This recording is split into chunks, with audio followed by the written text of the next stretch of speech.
Una cascata di fiori colorati accompagna l'ultimo saluto a Vera Slepoi, la psicoterapeuta di grande fama scomparsa a Padova la notte tra il 20 e il 21 giugno a causa di un malore improvviso. I funerali nella Basilica di Sant'Antonio, assente la madre centenaria che non se l'è sentita di affrontare il doloroso viaggio da Portogruaro. La sorella Rosanna e il nipote sono stati circondati dall'affetto di molti amici e dalle istituzioni con cui Vera Slepoi aveva collaborato. Sei stata la pietra miliare della nostra famiglia, ha detto il nipote Federico salutando l'amata zia. Tra i primi ad arrivare in Basilica la ministra Maria Elisabetta Alberti Casellati, accompagnata dal marito, grande amica della dottoressa Slepoi. Ludovica Casellati, la figlia, è stata l'ultima a vedere in vita la psicoterapeuta dopo averla accompagnata a casa la sera prima del decesso. Durante l'omelia il rettore della Basilica di Sant'Antonio ha ricordato le parole che Vera Slepoi usava dire sul tema dell'amore, evocato dalla lettura di un passo del Vangelo quando Gesù incontra e cura il lebbroso.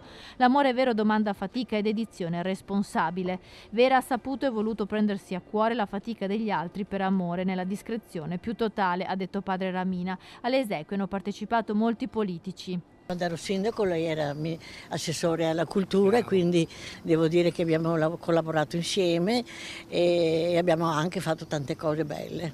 Proprio l'innovazione anche nel concetto del rapporto fra i giovani è stata lei una delle prime. Io ho perso un'amica e poi ho perso una persona importante. Mi chiamava Elenuccia e diceva ma anche questa volta Elenuccia hai un po' esagerato, magari quando dicevo qualche cosa di un po' più forte.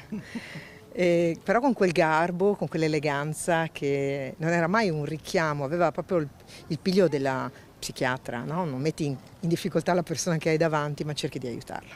Questo è stato. Presente anche l'editore Urbano Cairo, per cui Slepoi scriveva. Lei era molto, aveva un grande intuito nel capire gli altri, una grande capacità di conoscere le persone, ovviamente di entrare in relazione e di capire, poi una grande persona intuitiva. Roberto Limittone del Lions Club ricorda l'ultima serata con Vera Slepoi che aveva partecipato ad una cena benefica del club prima di accusare il malore fatale. Era in forma, lucida come sempre.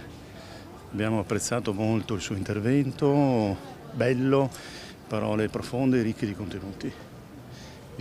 Stava bene, ha mangiato come noi, è stata assolutamente bene, poi alle 11 di sera è andata via. Sul fronte delle indagini, dopo l'autopsia, non sono ancora emersi nuovi elementi che possano associare il malore alle terapie al ginocchio che la dottoressa aveva da poco sostenuto. L'avvocato che tutela la famiglia risponde così. Quello che è stato fatto è stato richiesto dalla famiglia per fare luce e chiarezza sul decesso della Vera.